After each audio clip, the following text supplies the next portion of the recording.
Hi everyone, this is going to be a video tutorial on how to do a Kruskal Wallis test in SPSS. As usual, I'll be using the data from our classes, and so I'll be looking at tutorial 10 and particularly this exercise here regarding 3 different exercise routines and people suffering from depression. So here in the question it says a psychologist wanted to test whether regular physical exercise had an effect on depression levels. 24 randomly selected people suffering from extreme depression were assigned to 3 treatment groups.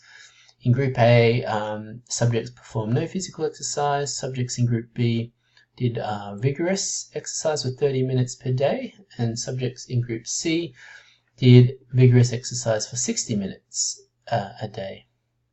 At the end of 4 weeks, all subjects in the trial were asked to rate their level of depression on a scale from 1, extremely depressed, to 100, extremely happy. And their responses are shown below. Okay, so the first thing I'm going to do here is I need to reformat this data so that SPSS can read it. So I'm going to highlight this table. I'm going to copy it into a new spreadsheet, which I've pre-prepared. I've just called it Kruskal Wallis test. I might just pop it here to have a look at it. Now I need to form 2 columns so that SPSS can read it. The first column is going to be group, and the second column is going to be depression levels on a scale of 1 to 10. Now there's a really easy way, or really quick way. So first thing I'm going to do, is group A is going to be 1.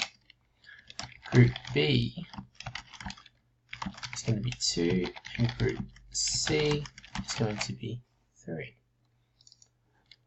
Now there's a really quick way to set this up, to reformat the data so that it can be used in SPSS. And all we have to do is take the first column, copy it here, and say that this are all 1s.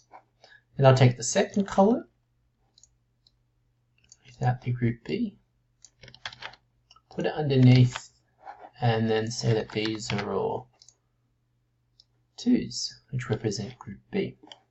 Then I would take the final column, pop that one under, give that a 3, and fill down. Now to make this look just a little bit nicer, I'll put an outline over all of it. There you have it. I've reformatted the data, and I'm going to save that now and open up SPSS.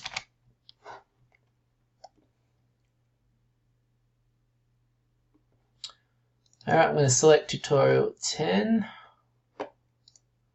choose the Kruskal Wallis sheet that I just created, and there is all my data. So the first column, as we can see here, is the nominal scale, which is group, and then we have the second column, which are our depression levels. And we actually need to realize that because we are ranking the level of depression, this is ordinal data, but in order to read it in SPSS, we need to put it in a scale measure, as you can see here. And that's because it is numeric data. So let's do our Kruskal Wallis test. We're going to click Analyze, Non-Parametric Tests, because we know that the Kruskal Wallis test is a non-parametric test. Then we go to independent samples. So remember, the Kruskal Wallis test is the non-parametric equivalent of the one-way ANOVA. And we only perform a one-way ANOVA when we have greater than 2 groups. So 3 or more groups, in other words. And so the Kruskal Wallis, we had 3 groups, 3 different exercise routines. So we would use independent samples.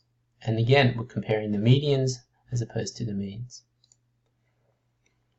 Once we're in this window, we have 3 tabs: the Objective tab, the Fields tab, and the Settings tab. For each tab, we are going to choose the Customize option. So this one's going to be Customize Analysis. Moving over to the Fields tab, we're going to use Custom Field Assignments. We're going to say depression levels is going to be our test fields, and we're going to compare them to the 3 groups. So that's going to be the groups variable here in SPSS. Then we're going to click Settings tab, and we're going to choose Customize Tests. And of course, on the right here, we want to do a Kruskal Wallis one-way ANOVA with K samples. Multiple comparisons, we're going to do it all pairwise, so that's all good. And then we click Run. And SPSS will spit out the output for us, and again in 4 columns, just like it did with the Wilcoxon test.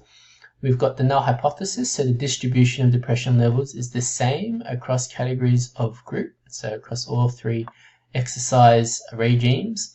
The second column, we've got the independent samples Kruskal Wallis test. That's the test that we've done. The p-value is here, sig at 0.105, excuse me. And because that is greater than an alpha at 0.05, then we would accept the null hypothesis. And so SPSS has told us that we're retaining the null hypothesis. SPSS also tells us that the significance level it's using is at 0.05, so that is confirmed as well. Okay, so that's a nice tutorial on how to do a Kruskal Wallis test in SPSS. I hope it's going to help you with your assignments.